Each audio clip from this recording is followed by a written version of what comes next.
Senang sekali ibadah malam hari ini bersama-sama dengan Anda.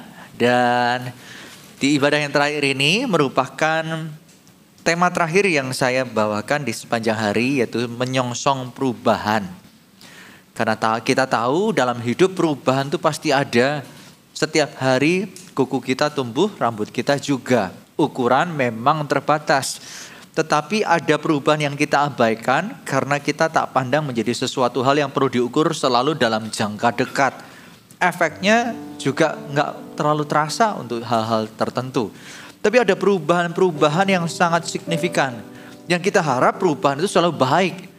Tapi namanya hidup, ada yang bisa kita kontrol, ada faktor luar yang kita nggak bisa kontrol. Orang mau ngomong apa, orang mau berkomentar apa, angin mau berhembus kemana, hal-hal itu tak kita bisa kontrol. Ada hal-hal yang di luar kontrol kita, nggak mengganggu. Tapi ada hal-hal di luar kontrol kita, justru bisa meresahkan. Nah, karena namanya hidup, kita bisa terkait satu dengan yang lain. Kita akhirnya entah karena salah sendiri, entah salah orang, kita bisa terjebak dalam sebuah krisis kehidupan. Namun, pada waktu krisis itu terjadi, Alkitab memberikan gambaran yang jelas. Saat hukum atau yang kita dambakan atau andalkan ternyata tak lagi bisa berbicara, memberikan kekuatan, memberikan penuntun atau garansi, dia perlu untuk kita lihat lebih jauh dari sebelumnya, menjadi tempat perlindungan kekal. Di umum yang ketiga, 4 dan 5, saya berbicara tentang pada waktu krisis melanda, hati kita bisa salah kepada Tuhan. Bukan hanya hati bisa salah, kita bisa menjadi orang yang ternyata kalah langkah. Karena ketakutan bisa begitu rupa. Ada orang-orang yang takut karena kepanikannya dia meninggal dunia. Bukan karena kondisinya yang memaksa, tetapi karena ketakutannya menekan dia begitu rupa. Ada seorang penjaga gerbong, sebuah kereta. Seperti biasa dia mengakhiri pemeriksaan gerbong-gerbong tersebut. Waktu terakhir masuk ke gerbong pendingin, ternyata dia terkunci dari luar. Tak sengaja. Dia coba gedor-gedor sampai tangannya berdarah. Bukan hanya memar, teriak-teriak, nggak ada yang ia dengar, nggak ada yang mendengar. Akhirnya dia menulis pesan dengan pisau di lokasi tersebut. Dia khawatir tak keluar bernyawa, karena itu dia tinggalkan pesan. Dan singkat cerita, pada waktu esok hari orang buka lemari pendingin tersebut, kaget, ini orang kenapa? Ternyata meninggal dunia. Padahal lemari pendinginnya rusak, saudara. 12 derajat Celcius. Masih dianggap bisa untuk bernafas hingga esok harinya. Tetapi yang kenapa orang ini tiada? Karena ketakutan dan kepanikan membuat dia terserap tenaganya, hidupnya, nyawanya. Karena itu rasa takut itu tidak berlebihan jika melumpuhkan orang, bahkan menjadi orang yang akhirnya kerdil secara hati. Lalu, bukan hanya kita perlu menjadi orang yang menguasai hati supaya tak salah kepada Tuhan, ataupun rasa takut yang merugikan, tapi bagaimana kita bisa mengelola saat harapan itu tipis. Bagi beberapa orang tak mau lagi berharap. Karena pengharapan itu adalah kekecewaan yang tertunda. Berani berharap, nanti kalau kecewa lagi, berharap aja butuh energi. Kalau ujungnya rugi, buat apa? Nah, kita belajar bersama-sama bahwa dalam pengharapan ada banyak hal yang kita bisa bangun. Karena pengharapan di dalam Tuhan itu tidak mengecewakan kalau kita berharap bukan tanpa dasar yang jelas. Di ibadah yang ke-6 dan ke-7 ini, kalau ibadah yang ke-6, saya teringat sebuah gambar yang saya ingin tampilkan kepada Anda pula. Gambar ini adalah gambar yang menginspirasi saya, muncul di benak pada waktu mempersiapkan ibadah ke-6 dan ke-7. Saat krisis kehidupan itu datang, membuat kita bisa porak-poranda. Ada hal-hal mungkin karena PHK, mungkin karena perceraian, mungkin oleh karena anak meninggalkan, Anda harus berupaya sendiri sebagai orang tua. Atau karena ada yang meninggal, berpulang dulu sehingga rumah tangga nggak ada ekonomi yang cukup kuat untuk menopangnya. Tapi setelah masa krisis itu selesai, reruntuhan semua, harus memulai dari awal. Tak bisa dengan sekedar mengabaikan, ya hidup biarlah terus berjalan. Yeremia pasal yang ke-29 memberitahu bahwa di ayat ke-4 sampai ayat yang ke-7, bagaimana pada saat berada di pembuangan, firman Tuhan memberikan kepedulian untuk kita menyimaknya. Apa aja yang perlu diperhatikan? Bangun rumah, buka kebun, kawinkan anak, didik anak-anak. Karena yang kita pikir dunia itu kejam, tidak layak untuk anak-anak. Kalau kita melihat pandangannya demikian, maka tanggung jawab kita membesarkan anak-anak yang kuat. Tak bisa lepas tangan sehingga rencana Tuhan bisa digenapkan. Kita perlu melakukan tindakan antisipasi supaya rencana yang Tuhan beri digenapi dan kita tetap tegak pada saat itu terjadi. Ibadah ke-7 ini kita berbicara tentang membangun mimpi dan masa depan. Apa yang sudah dipulihkan perlu untuk dibangun pengembangannya ke depan seperti apa. Nah, Yesaya pasal yang ke-43 ayat 18 dan 19 berkata seperti ini. Firman-Nya, janganlah ingat-ingat hal-hal yang dahulu, dan janganlah memperhatikan hal-hal yang dari zaman purbakala. Ini adalah nasihat yang luar biasa menurut saya. Kenapa saudara? Karena yang lalu itu lebih enak dari masa sekarang. Israel pada zaman itu sedang berada di pembuangan pembuangan di Babel. Hidupnya susah. Lebih enak di rumah sendiri meskipun kekurangan. Tapi sudah familiar dengan kondisi kanan kiri. Di tempat yang baru pergumulannya berbeda. Harus belajar berbagai hal lagi di situ. Dan apa yang diupayakan perlu dimulai dari awal. Karena semuanya serba merintis dan mencoba. Jadi berbicara mengingat yang lalu kok dilarang. Apalagi yang lalu bukan hanya tentang kenyamanan, tapi tentang keberhasilan, tentang pencapaian. Karena itu Bapak Ibu Saudara sekalian, di ayat ke-19 memberi kepada kita sebuah pengertian. Bahwa yang lalu benar-benar bisa tidak terulang.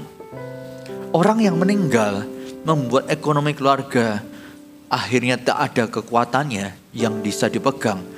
Orang itu gak mungkin bisa kembali.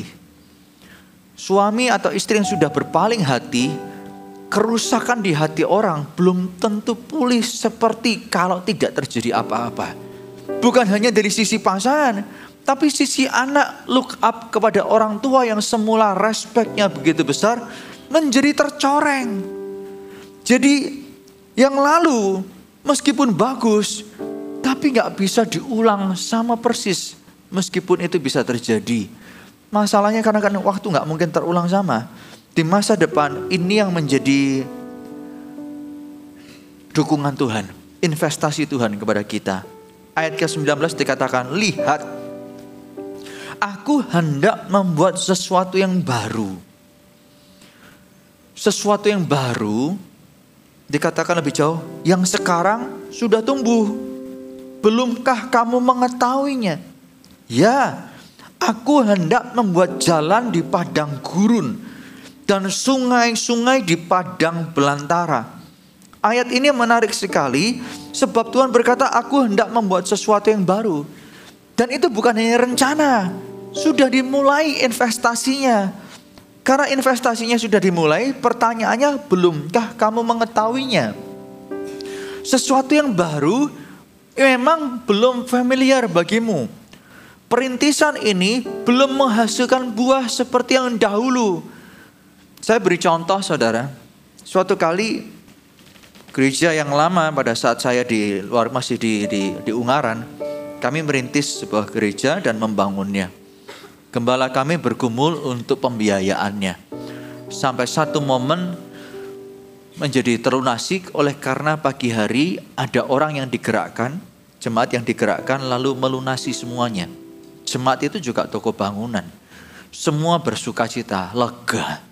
Tapi siapa sangka pada waktu pagi orang itu taat, siang harinya toko bangunannya terbakar ludes. Gembala kami berlari segera ke lokasi kejadian, ikut siram api yang ada dengan air begitu rupa. dan melihat jemaat tersebut dalam keadaan di pinggir jalan, kondisinya hanya duduk termenung, pandangannya kosong. Anda bisa bayangkan, pagi hari taat, tidak taat pun ya saudara, lihat kondisi semua usahanya terbakar habis. Siapa yang enggak, bahasa Jepangnya ketenggengen? Kok gitu? Kok gitu?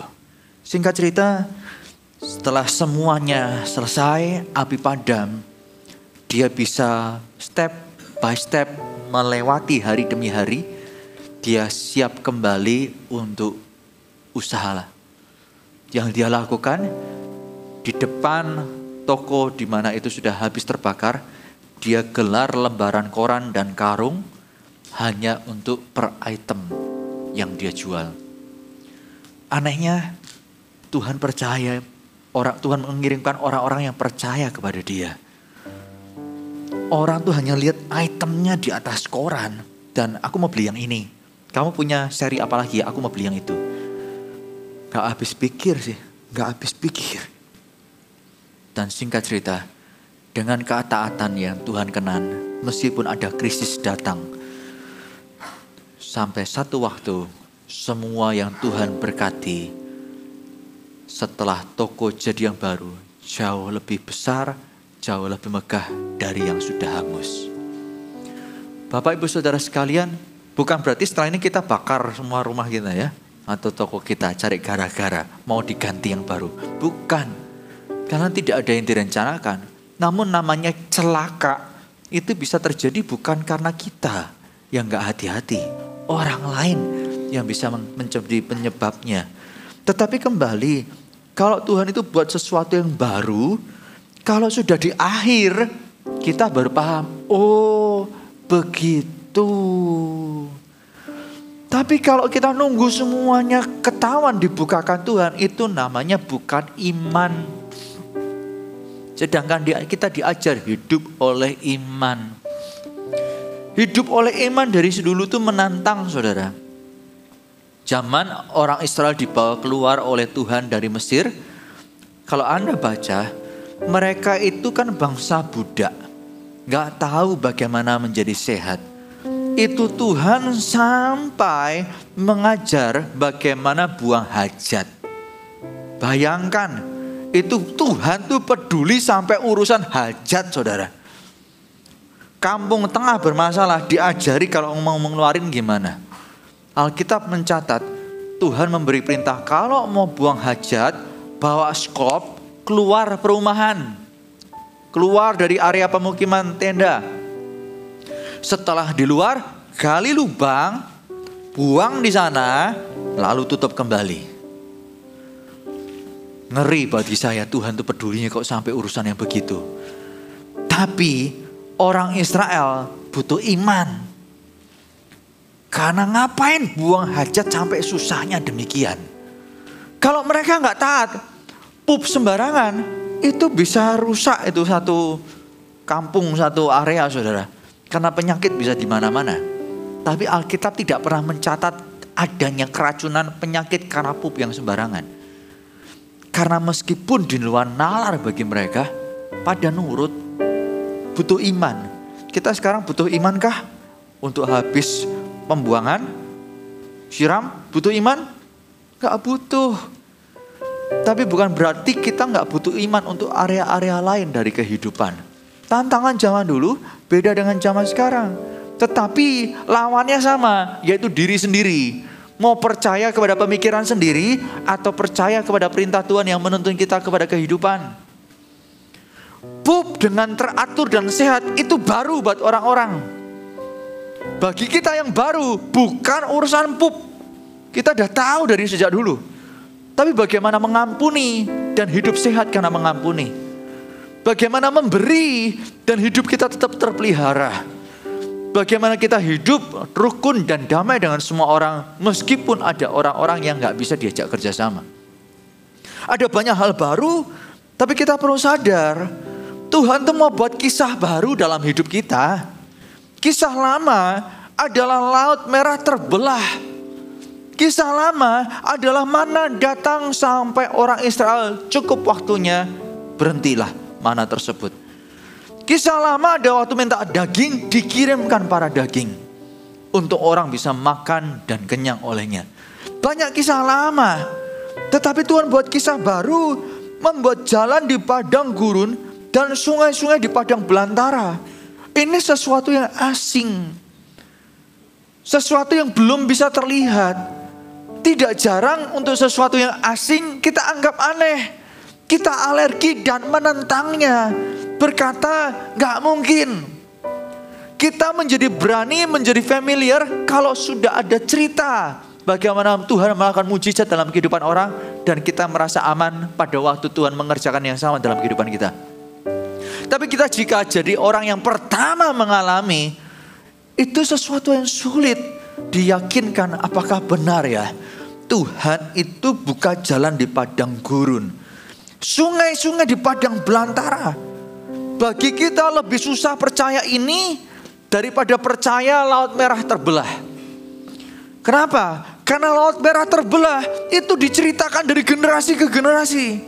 Tetapi padang gurun dan jalan di padang gurun dan sungai-sungai di padang belantara, mereka harus menjadi generasi pertama yang melihat di depan mata. Bapak Ibu Saudara sekalian, selama kita itu tidak siap mengalami kemustahilan di dalam kehidupan, maka sebenarnya bicara soal mimpi dan masa depan itu akan terpengaruh jadi mimpi yang kecil, jadi masa depan yang biasa. Berbicara menata kehidupan itu berarti kita hidupnya sudah dipulihkan. Berbicara mimpi dan masa depan itu berarti menambahkan nilai bukan hanya dalam hidup kita, tapi dalam hidup orang. Bisakah kita menjadi orang yang melihat diri kita itu memberkati generasi demi generasi?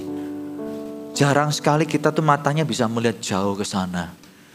Karena itu Bapak Ibu Saudara sekalian, berbicara soal mimpi itu berbicara soal kita masuk di area yang mustahil.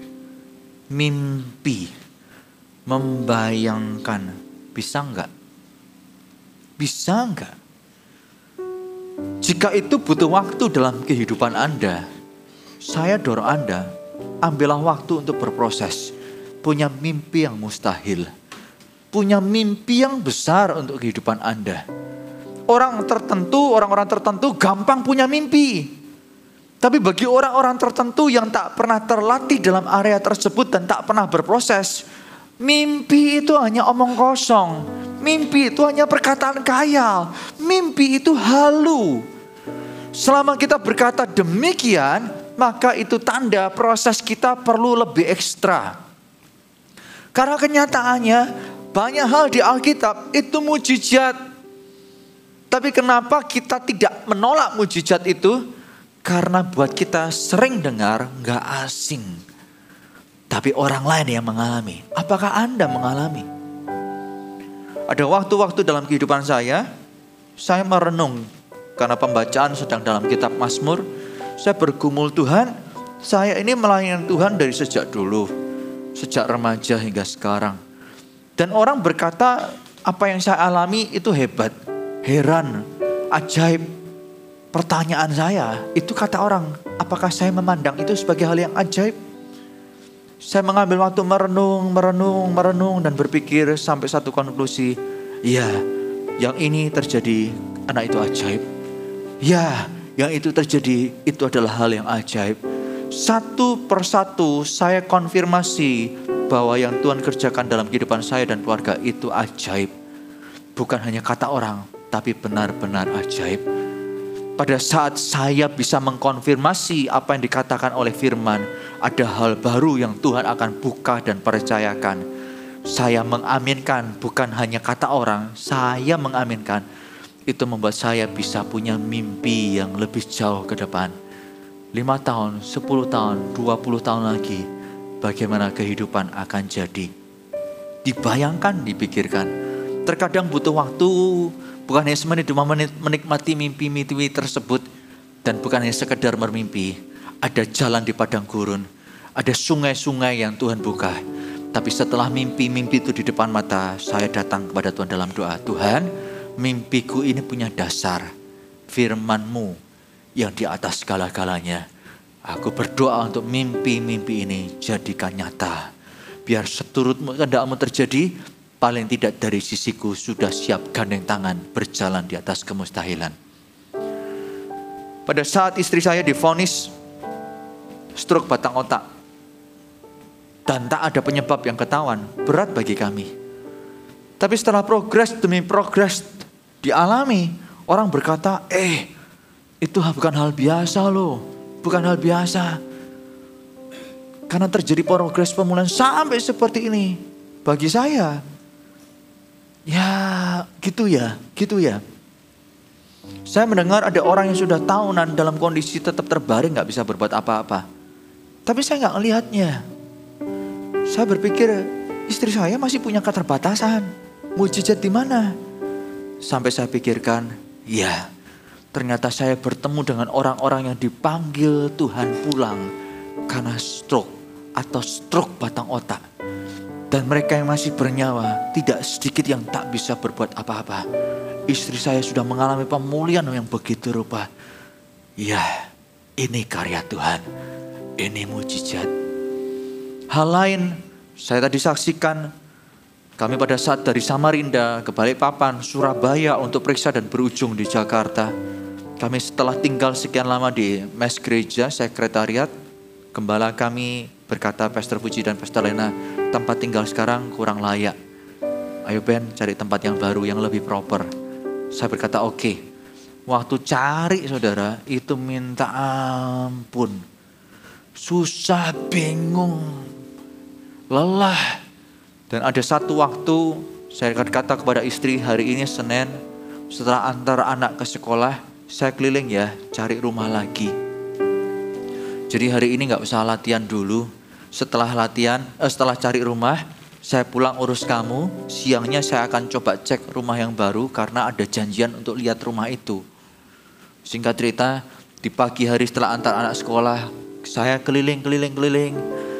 Masih lelah, Tuhan, kok gak ada jalan keluar?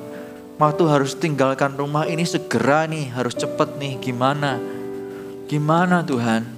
Sambil di jalan saya pulang nangis, gak ada yang pas. Sampai di rumah saya seka dulu, saya gak mau istri saya jadi tambah beban oleh karena lihat wajah saya.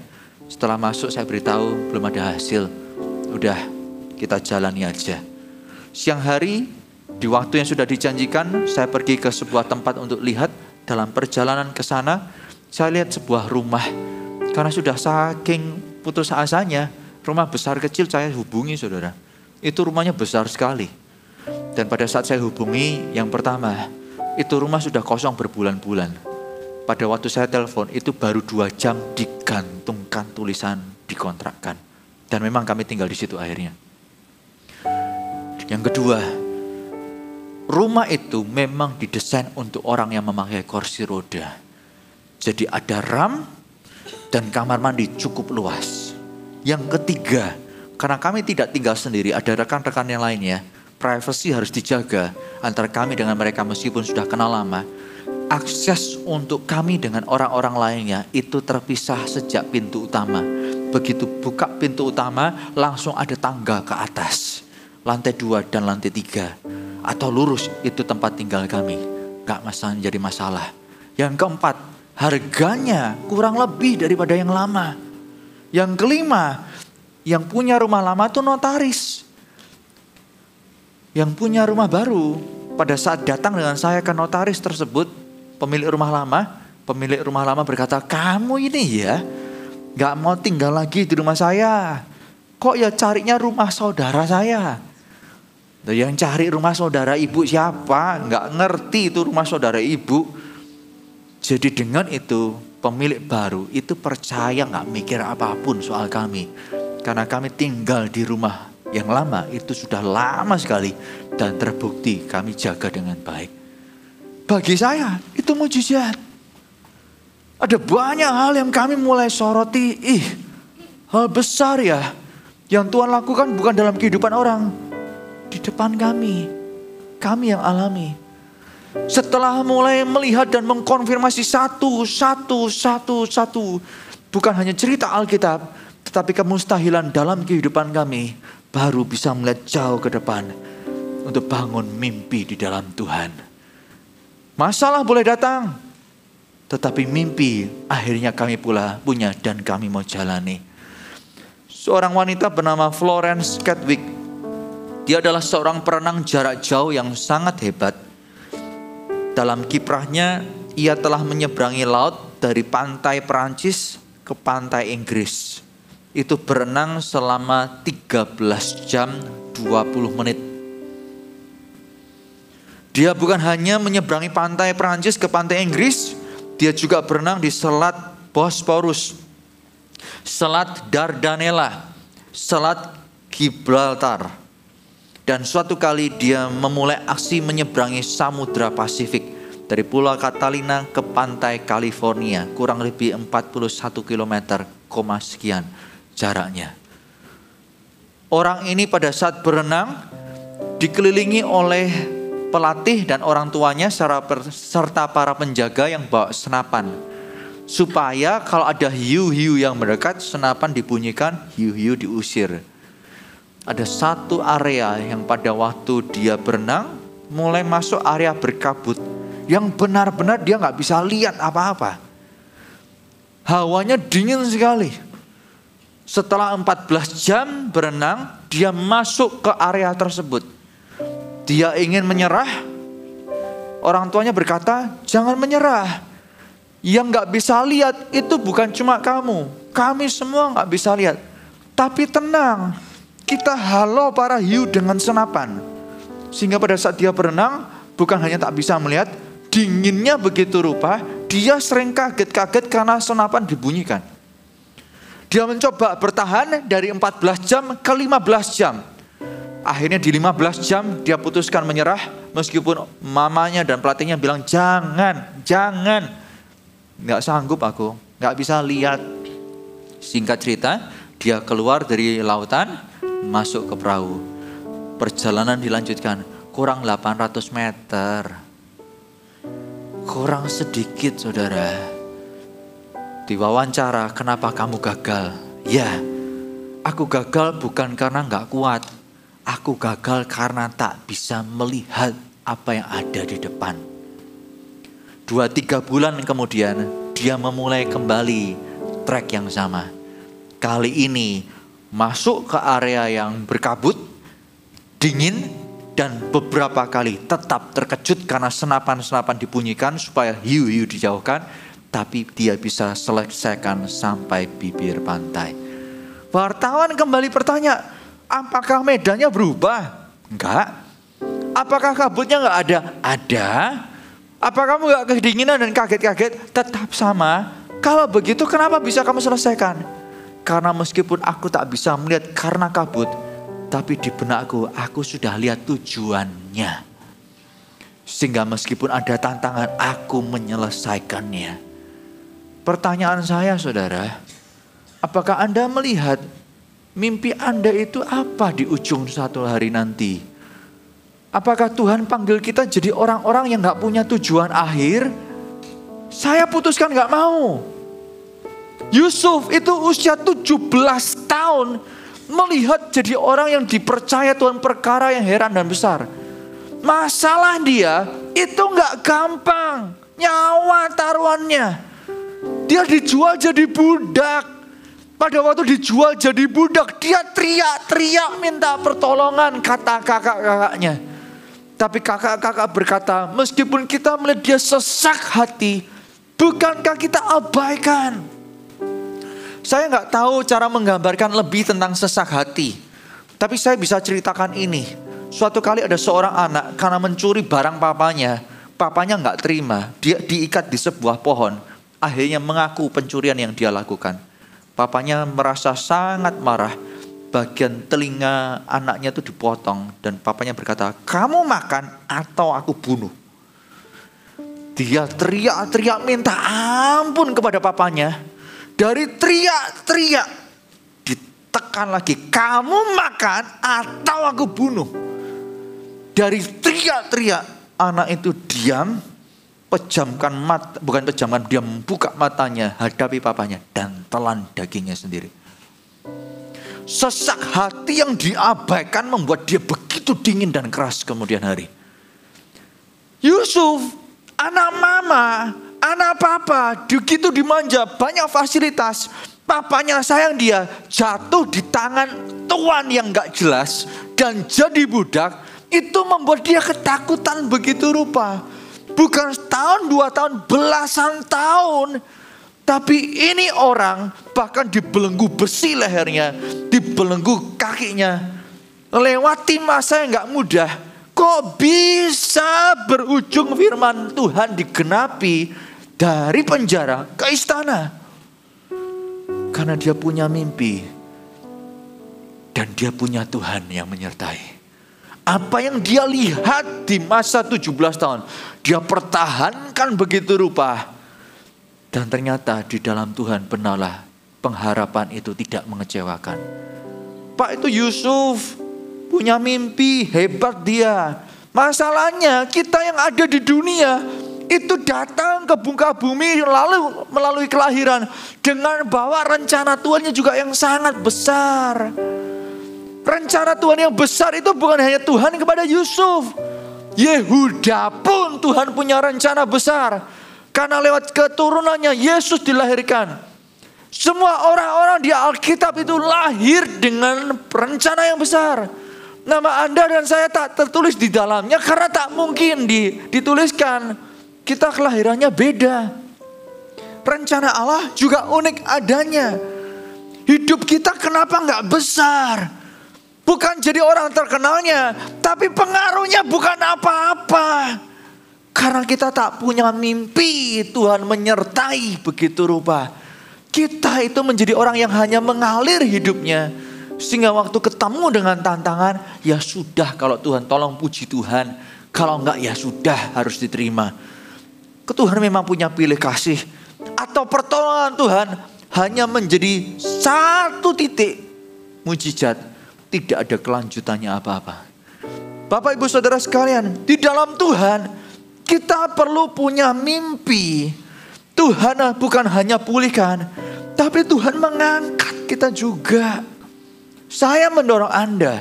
Saya bukan orang yang gampang ngalamun, enggak. Saya bukan orang yang gampang mikir mimpi, enggak. Setelah puluhan tahun saya baru belajar tentang bermimpi itu. Tapi bagi saya begitu menyadari, oh ternyata kalau Tuhan lakukan perkara-perkara besar dalam hidupku, aku percaya Tuhan bisa melanjutkan. Mimpi apa yang aku punya? Kalau itu salah di mata Allah, bukankah sebagai orang tua saat anaknya salah ditegur? Demikian Tuhan akan lakukan karena dia Bapa. Pak, kasus kami gak seperti kasus Bapak. Kita gak bisa banding-bandingkan kasus. Karena setiap kita berbeda, memang unik dari sananya. Tetapi setiap kita itu punya peluang yang sama dipakai olehnya. Hanya pertanyaannya apakah bagian kita mau kita kerjakan. Jika dari sisi Tuhan, Tuhan itu sudah investasi. Oleh karena itu dia bertanya, sudahkah engkau melihatnya? Karena dia sudah investasi. Kita tak pernah melihat yang Tuhan lihat. Dan jadi pertanyaan yang kita jawab, enggak Tuhan. Karena kita gak mau bermimpi. Kita gak mau bermimpi. Pak, keluarga saya berantakan. Bermimpilah. Keluarganya ditata kembali. Kalau bukan Anda, siapa lagi? Saya bertobat usia 13 tahun. Dalam pertobatan saya, tiba-tiba dalam hati ada suara yang begitu tenang. Dia berkata, semua kutuk keluarga berhenti di kamu. Sejak saat itu, saya nggak ngerti itu Tuhan, tapi jadi mengerti itu Tuhan karena saya tahu saya baru percaya Tuhan.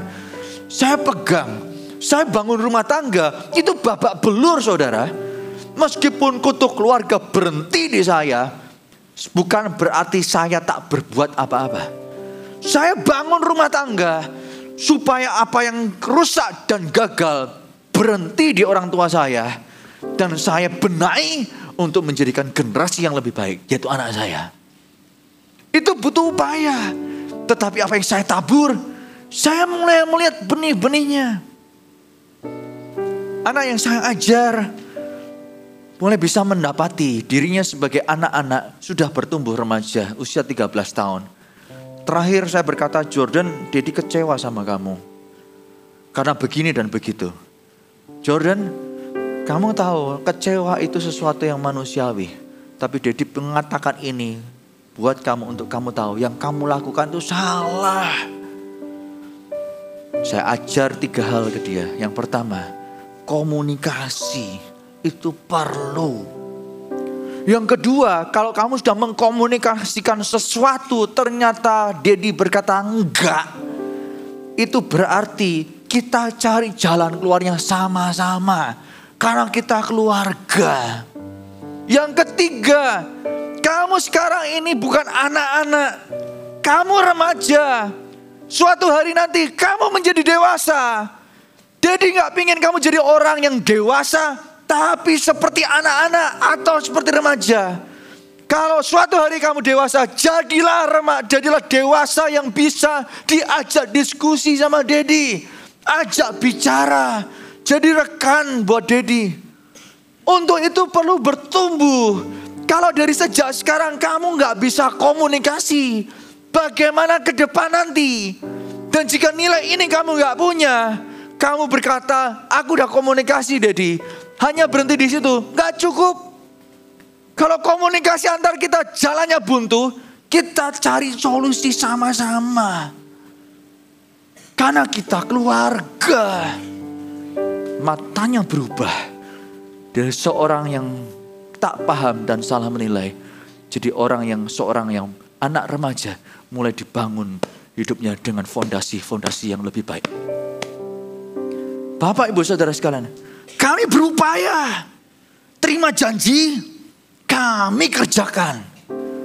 Saya punya mimpi, Tuhan pakai anak-anak saya. Saya orang biasa, gak sama, gak beda dengan Anda.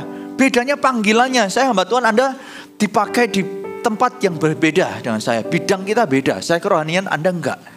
Udah gitu aja. Kalau mau menyusul, mari. Sebab saya juga menjadi pendeta karena Tuhan panggil saya. Saya jadi pendeta itu karena pada waktu bertobat, saya berkata, Tuhan, aku ingin menyenangkan hatimu. Udah cuma itu, aku mau melayanimu seumur hidupku. Udah. Usia 13 tahun saya buat keputusan 7 Juli 97. Dan sejak saat itu hidup saya terarah ke situ. Bapak, Ibu, Saudara sekalian, saya rindu untuk Anda tahu bukan tentang diriku, tetapi tentang maksud Allah dalam kehidupanmu. Tuhan punya cerita, punya kisah untuk Anda, dan kisah Anda layak jual. Karena keluarga Anda, keturunan Anda membutuhkanmu. Suatu kali istri saya dinubuatkan usianya sampai berapa lama. Bagi saya itu pukulan yang begitu berat. Setelah saya dari kelimpungan bisa menata diri, 2 minggu kemudian saya pikirkan, segala sesuatu harus diuji. Untuk nubuat ini, saya gak tahu kapan digenapi. Tapi kalau itu benar terjadi, saya tata bagaimana masa depan anak saya, bagaimana kami semua. Lalu dalam persiapan itu yang bergumul, muncul pertanyaan di hati. Kalau ternyata bukan istrimu dulu yang berpulang, karena manusia gak tahu kapan usianya akan berakhir. Bagaimana kalau kamu? Oh iya, nubuat itu bisa terjadi untuk istri. Gak ada nubuat untuk saya kapan berpulangnya. Meskipun semua nubuat harus diuji, gak ada yang bisa menebak. Ternyata saya pulang duluan. Dari situlah saya tata, kalau saya duluan berpulang bagaimana. Saya gak tahu bagaimana dengan Anda loh. Tapi buat saya secara pribadi mengkhotbahkan ini dari hati saya, bukan dengan teori. Harap di hati saya kepada Anda, melihat Anda menjadi orang yang bersinar dipakai olehnya. Itu bukan gembar-gembor motivasi. Tapi karena saya melihat di hati saya, Tuhan itu punya rencana yang besar dalam hidupmu. Jangan menyerah karena keadaanmu. Kepala jadi kaki, kaki jadi kepala, banting tulang di sini sana. Ingat Kristus menyertaimu. Karena Dia peduli dengan kehidupanmu. Bapak, Ibu, Saudara sekalian, yang pertama, mimpi. Milikilah mimpi. Yang kedua, masa depan. Mari kita melihat Kisah Rasul 20 ayat yang ke-35. Kisah Rasul 20 ayat ke-35 dikatakan, dalam segala sesuatu telah kuberikan contoh kepada kamu, bahwa dengan bekerja demikian kita harus membantu orang-orang lemah dan harus mengingat perkataan Tuhan Yesus. Sebab ia, Tuhan Yesus sendiri telah mengatakan, firman-Nya adalah lebih berbahagia memberi daripada menerima.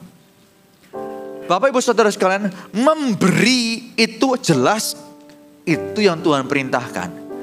Menerima itu juga alkitabiah. Jika menerima dengan hati yang terbuka, dengan rendah hati, itu menjadi sesuatu yang Tuhan kenan. Memberi dengan tulus dan ikhlas juga Tuhan kenan. Dua-duanya sangat alkitabiah. Kenapa yang satu nilainya lebih daripada yang lainnya? Paling tidak saya menemukan satu ini. Ada beberapa alasan, tapi satu yang saya mau kemukakan. Karena memberi bikin hidup makin hidup. Kristus itu datang untuk memberi hidup dan hidup dalam kelimpahan.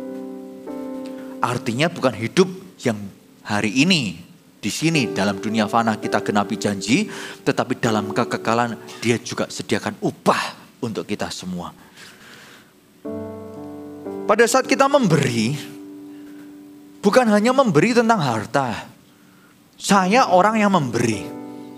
Bukan hanya harta saya beri, tapi juga saya terlibat secara waktu, tenaga, bahkan sebelum jadi full timer.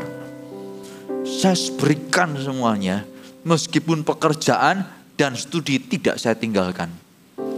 Orang-orang yang menjadi teman saya itu berkata bahkan geleng-geleng dengan hidup saya. Karena saya itu sejak remaja padat waktunya, bukan hanya untuk pelayanan, untuk sekolah dan untuk kerja.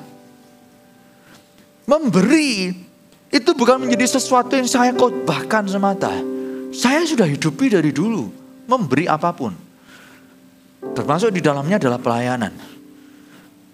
Kenapa penting? Karena Yesus sendiri memberi. Blaise Pascal berkata, fisikawan ini, dalam hidup manusia ada sebuah ruang yang kosong, namanya golvakum. Ruang itu hanya bisa diisi oleh Kristus Yesus, Sang Pencipta kita. Kalau kita coba isi dengan yang lainnya, belum tentu hasilnya sama. Suatu kali ada 4.000 orang milioner lebih di Amerika diwawancara. 3 pertanyaan ini paling tidak jadi yang diajukan. Yang pertama, berapa jumlah harta dan asetmu sekarang? Itu pertanyaan pertama. Semua ribuan itu milioner itu menyebutkan. Yang kedua, apakah kamu sudah bahagia dengan semua aset yang kamu punya? Antara skala 1 sampai 10. 1 sangat tidak bahagia, 10 bahagiamu sempurna. Pertanyaan ketiga, jika kamu tidak bahagia, berapa kali lipat dari aset sekarang yang akan kamu capai dan membuatmu bahagia? 1 kali lipat, 2 kali lipat, sampai 10 kali lipat. Berapa kali lipat? Anda tahu itu milioner.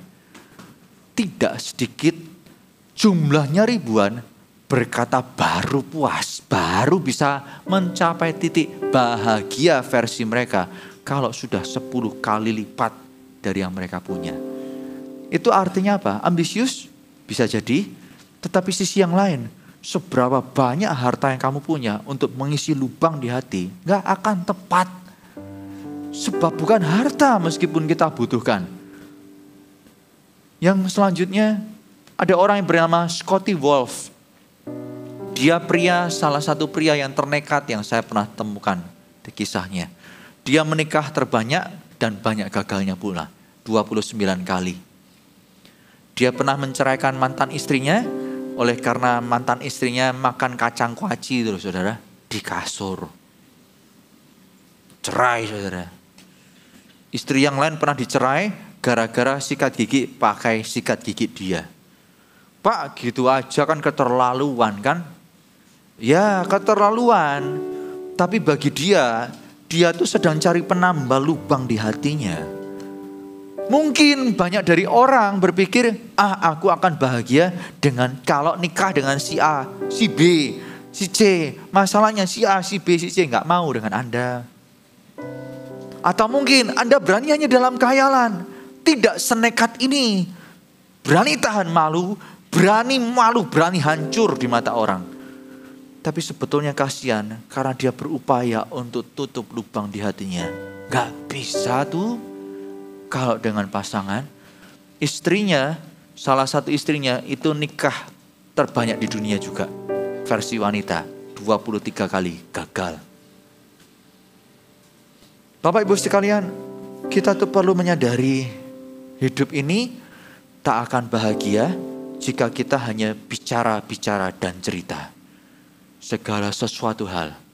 Tetapi yang disebut berbahagia adalah mereka yang mendengar firman dan melakukannya. Mendengar firman dan melakukannya bukan tanpa tantangan. Bukankah Tuhan Yesus menceritakan ada orang yang membangun rumah, pada saat bangun rumah datang banjir. Yang membangun di atas dasar pasir ataupun di atas dasar batu sama-sama kena musibah. Orang benar dan yang bijaksana ataupun yang sembarangan tetap punya masalah. Tapi orang yang membangun di atas dasar pasir, korbannya banyak. Memang belum tentu dia meninggal karena kerubuhan, tapi minimal korban waktu dan biaya bangun rumah. Pak, itu kan rumah-rumah saya, kamu kontraktor kerjain aja. Meskipun kontraktor berkata gak mungkin loh kamu bangun rumah di atas dasar pasir. Loh, itu uang saya. Itu hak saya. Ini hidupku, kenapa kamu campuri aku, beri nasihat arahan ini itu. Ya, itu hidup Anda. Saat semua keruntuhan terjadi, ada makan korban enggak? Kalau Anda korbannya, apakah Anda masih kuat untuk hidup dan bangkit lagi dari keterpurukan? Kalau korbannya bukan hanya Anda, tapi keluarga Anda bisa bangkit. Sanggupkah mereka bangkit? Jika mereka sanggup bangkit karena kebodohan kita, sanggupkah Anda bangkit? Sebab teroris yang berat itu adalah rasa bersalah yang begitu mendalam. Dan penyesalan yang gak pernah terselesaikan. Itu dua teroris yang menggerogoti hati orang. Ada orang yang saya pernah ceritakan, saya gak tahu diceritakan pada Anda gak. Di tempat ini saya menceritakan gak. Ada seorang wanita yang punya suami. Wanita ini datang ke dokter ahli bedah plastik, tunjukkan wajah suaminya. Dan dokter berkata, aku bisa operasi suamimu supaya pulih. Dia berkata, enggak dok, saya bukan ke dokter untuk bertanya, dokter bisa operasi suami saya enggak? Tapi saya mau tanya sama dokter, dengan kondisi serusak ini, bisakah dokter itu merusak wajah saya levelnya sama? Dokternya kaget, kamu kok begitu?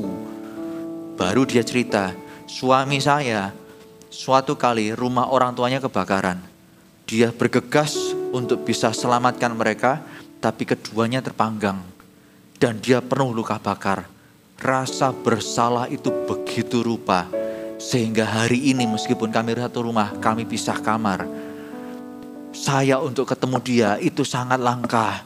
Mau kasih makan itu harus ketok pintunya, taruh di depan seperti COVID.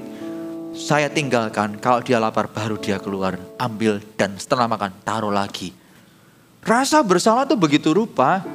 Pak, saya levelnya gak begitu. Kalau yang levelnya begitu aja bisa diberkati dan ditolong, apalagi level Anda. Dan bukankah kebangetan, kalau level kita gak separah itu, kita gak berpikir untuk memberi sama sekali. Hidup hanya mengalir, padahal yang diberkati, yang berbahagia adalah mereka yang mendengar firman Tuhan dan melakukannya. Tidak semua orang harus nunggu hancur hidupnya, gak perlu. Tetapi karena Anda tanpa kehancuran, Anda tetap bisa mewarnai dengan kelebihan yang Anda punya. Karena itu Bapak Ibu Saudara sekalian, saya mendorong Anda. Mari kita memperhatikan untuk memberi, bukannya menerima. Ada sebuah pepatah yang berkata, jika engkau ingin berbahagia 1 jam, pergilah tidur siang. Jika engkau ingin berbahagia 1 hari, pergilah memancing. Jika engkau ingin berbahagia 1 tahun, terimalah warisan. Tetapi jika engkau ingin berbahagia seumur hidup, tolonglah sesama. Memberi itu meneladani firman Tuhan. yaitu pribadi Yesus sendiri. Gak heran, sebagai pelaku firman, kebahagiaan akan muncul dari dalam. Saya mendorong Anda, bagaimana kita menjalani hidup sekarang ini. Yang pertama ada seorang yang bernama Edward Wedbush. Orang itu sudah meninggal sekarang. Orang ini hidup sukses hidupnya.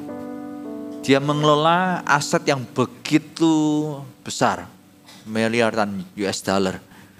Tapi saya tak siapkan wajah rumahnya, saudara. Dia orang yang kelola MM-an US dollar, tapi rumahnya kalau bocor dia betulin sendiri. Karena dia berpikir kalau bayar tukang mahal. Dia hidup dan didrive oleh karena trauma masa lalunya, kekurangan. Dia tinggal di perumahan elit, tapi tetangganya komplain mulu. Karena di semua keindahan yang ada, rumahnya terpalnya banyak. Jadi kalau dia itu rumahnya bocor, gak dia panggil tukang, dia betulin sendiri. Kalau dia gagal betulkan, dia pasang terpal yang besar. Anda bisa cari di internet. Terpal itu sudah warnanya biru begitu besar, itu membuat dia nyaman. Apakah trauma menjadi masalah Anda sehingga Anda tak melangkah dengan benar? Yang kedua, seorang profesor namanya David Goodall. Dia orang yang sangat suka mengajar. Umurnya berakhir di usia 104. Itu pun karena dia punya keputusasaan. Kualitas hidupnya menurun setelah dia merasa gak bisa berbuat apa-apa. Sudah terlalu tua untuk mengajar meskipun dia suka. Dia gak terpikir alternatif mengajar dari segi yang lain. Tapi sayang sekali, karena keputusasaan mengakhiri kehidupannya. Hattie Green, dia adalah seorang yang secara harta berlimpah. Tapi karena dia punya pengalaman pahit di masa lalu, dia menjadi orang yang sangat bermental miskin. Kikir di zamannya. Jadi kalau dia mencuci pakaian, hanya cuci bagian yang bernoda. Ngeri, saudara. Saat anaknya kecelakaan dan patah tulang, dia berpesan kepada anaknya, tahan ya, nanti nyambung sendiri tulangnya. Duitnya banyak, berujung dengan anaknya diamputasi karena sambungannya tak bisa ditolong lagi. Banyak bakteri dan kuman harus diakhiri. Apa yang mendrive Anda dan saya? Nama-nama disebutkan kita tak mungkin mengenalnya karena orangnya bukan orang dekat. Tetapi kita bisa punya pengalaman yang serupa. Kepahitan, trauma, mental yang salah dan lain sebagainya. Atau kita pilih, meskipun punya pengalaman yang lalu, bukankah Kristus berkata, dia berkata, lupakan yang lalu. Kamu ciptaan baru di dalam aku. Hiduplah oleh iman. Bagi Abraham, dia memberikan teladan yang nyata bagi kita pula. Ibrani 11 ayat 8 sampai 9. Karena iman Abraham taat. Ketika ia dipanggil untuk berangkat ke negeri yang akan diterimanya menjadi milik pusakanya. Lalu ia berangkat dengan tidak mengetahui tempat yang ia tuju. Saudara, kalau kita mau pindahan, pasti kan tahu mau pindah kemana, rumahnya mana. Apalagi itu luar kota, apalagi luar negeri. Kita pasti riset, survei, belajar bahasanya. Kita persiapkan diri. Nah ini orang gak punya. Karena dia gak tahu mau pergi kemana. Persiapannya hanya melangkah dengan iman. Gak lazim. Ini hal baru, tetapi dia memberi ketaatan. Ayat 9, karena iman, dia diam di tanah yang dijanjikan itu seolah-olah di suatu tanah yang asing, dan di situ ia tinggal di kemah dengan Ishak dan Yakub yang turut menjadi ahli waris janji yang satu itu. Karena iman. Umumnya orang pindah itu sudah punya kejelasan. Rumahnya di mana, alamatnya apa, bahasanya bagaimana, penyesuaiannya apa. Yang ditinggalkan, ya sudah, tinggal kenangan. Tapi Abraham itu pergi kepada ketidakpastian. Karena bukan dia yang kontrol masa depan. Kalau kita pindah, rata-rata kita yang kontrol rencananya mau apa. dia serahkan hidupnya ke ketidakpastian. Karena Tuhan yang pegang kontrol. Tuhan tak bisa dilihat dengan mata jasmani. Ia masuk kepada ketidakpastian di depan. Tetapi puji Tuhan, Allah yang kita sembah tak menjerumuskan. Ia meninggalkan kenyamanan. Ia sudah nyaman. Ia sudah menjadi orang yang mapan. Lingkungannya sudah jelas semuanya. Mau pergi kemana, kalau butuh apa, dia tahu semuanya. Tapi semuanya itu ditinggalkan. Karena dia melangkah dengan iman, bukan dengan kenekatan. Sesuatu yang ia jalani, ternyata ketaatan memberi inspirasi. Anaknya dilahirkan, janji Tuhan digenapkan. Dan hari ini dia disebut sebagai Bapak orang beriman.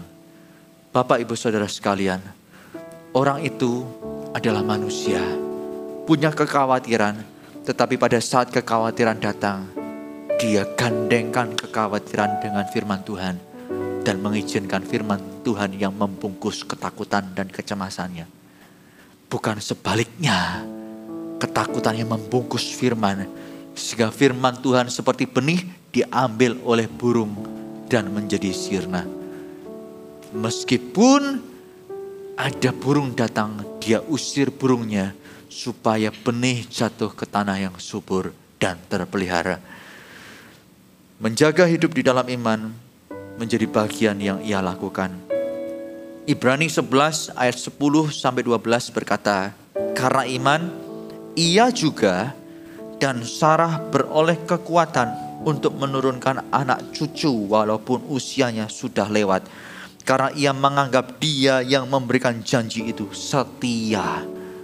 Maaf Bapak Ibu Saudara sekalian, semakin wanita tambah usia, tantangan semakin besar untuk melahirkan. Ini sudah renta, gak takut gagal atau meninggal pada saat melahirkan. Lahiran anak pertama lagi. Bukan anak ke-1000, bukan. Anak pertama. Berarti belum ada jalan bagi janin keluar. Pionirnya itu Ishak. Tapi pada saat kesusahan, bukan hanya karena anak pertama, tetapi karena usia renta, dia tetap percaya tidak akan meninggal setelah melahirkan, tetapi tetap hidup dan melihat janji Tuhan. Kalau bukan iman, apa namanya? Orang itu bertemu dengan kemustahilan, dengan ketakutan, tetapi membungkusnya dengan janji Tuhan. Wow, orang ini punya mimpi. Dan masa depan bukan hanya dipulihkan, tapi jadi berkat dan memberi nilai tambah kepada kehidupan orang. Saya rindu hidup kita kalau mengalami kesulitan, jangan berhenti di titik dipulihkan. Tapi mari kita kenal hati Tuhan, sehingga kita bisa menjadi rekan kerjanya, memberkati orang-orang di sekitar kita dengan nilai tambah yang kita punya. Mungkin ada keterbatasan bicara, gak seperti orang yang terbiasa khotbah, tetapi cara Anda adalah cara yang unik. Tuhan bisa urapi.